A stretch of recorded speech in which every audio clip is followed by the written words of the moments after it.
Seorang ibu sama anak, mana ada yang rela melihat anaknya susah?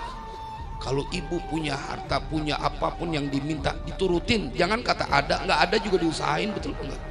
Kalau urusan anak, jangan kata cuman harta, Ustadz, nyawa kita bisa kasih. Yang penting anak kita hidupnya senang.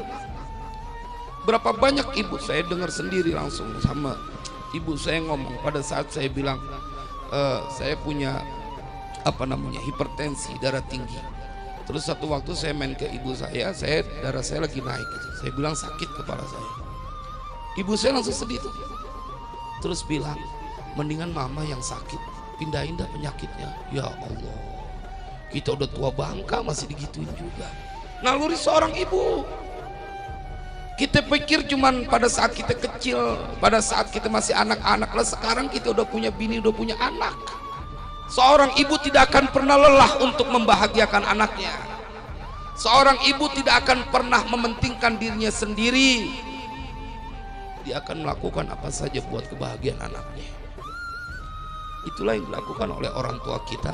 Itulah yang dilakukan oleh ibu-ibu yang ada di sini. Rela lapar, nggak makan, yang penting anaknya makan. Makanya seorang ibu dibilang itu tukang bohong. Dia bilang udah kenyang, padahal dia nahan lapar supaya anaknya mau makan. Dia bilang nggak capek, padahal capek banget. Yang penting anaknya bisa. Dia senang, ibunya bantuin anaknya lahiran, ibunya nginep berhari-hari. Betul nggak? Apalagi anak pertama udah pasti nungguin. Kadang-kadang udah anak ketiga, keempat, ibunya masih nungguin. Dia sampai anaknya bilang, ibu capek. Enggak, ibu nggak capek, ibu seneng lihat cucu. Padahal jamaah sekalian berbahagia, mereka berbohong. Mereka umpetin capeknya, lelahnya, karena terobati ngelihat anaknya tersenyum bahagia. Pasti semuanya begitu sama anaknya. Berapa banyak orang yang orang tuanya rela dagang ini, karena gaji dari suaminya nggak cukup, nggak pengen anaknya jadi susah. Malam dia udah siap. Saya ngerasain deh. Waktu dulu, zaman dulu kan duit angka. Saya ngerasain tuh lihat ibu saya bikin lontong. Ngerasain tuh. Paginya kita yang bawa lontongnya ke sekolahan, bikin es. Dia kagak tidur, bikin songkok tuh yang perempuan tuh, bikin asinan.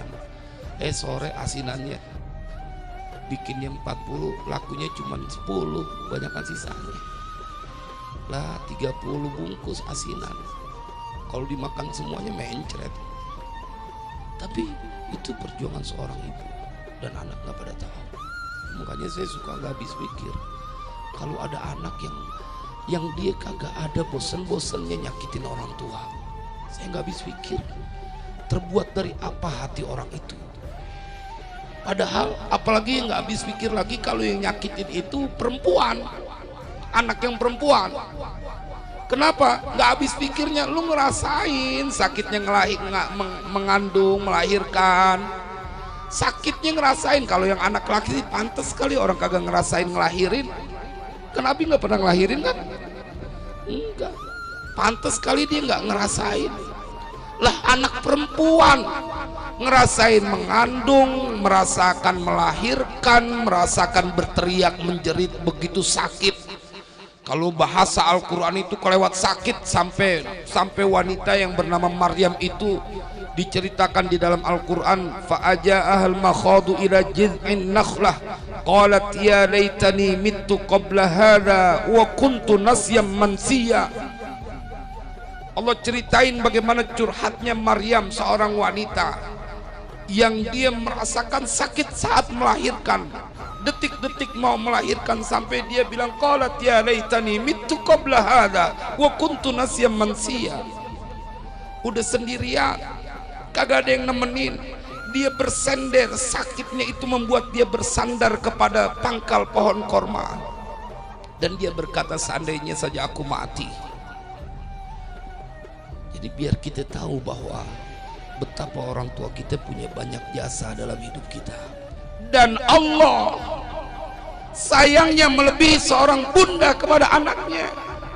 Kalau ibu merasakan bahwa tidak pernah rela Ustadz saya melihat anak saya dalam kesulitan, tidak pernah rela Ustadz anak saya dalam kesedihan, saya akan melakukan apa saja yang penting anak saya bahagia. Allah lebih dari seorang ibu kepada hambanya. Maka jamaah kita terus punya harapan, kita punya sebuah semangat, karena yang menyayangi kita melebihi seorang bunda adalah Dia yang memiliki semesta raya.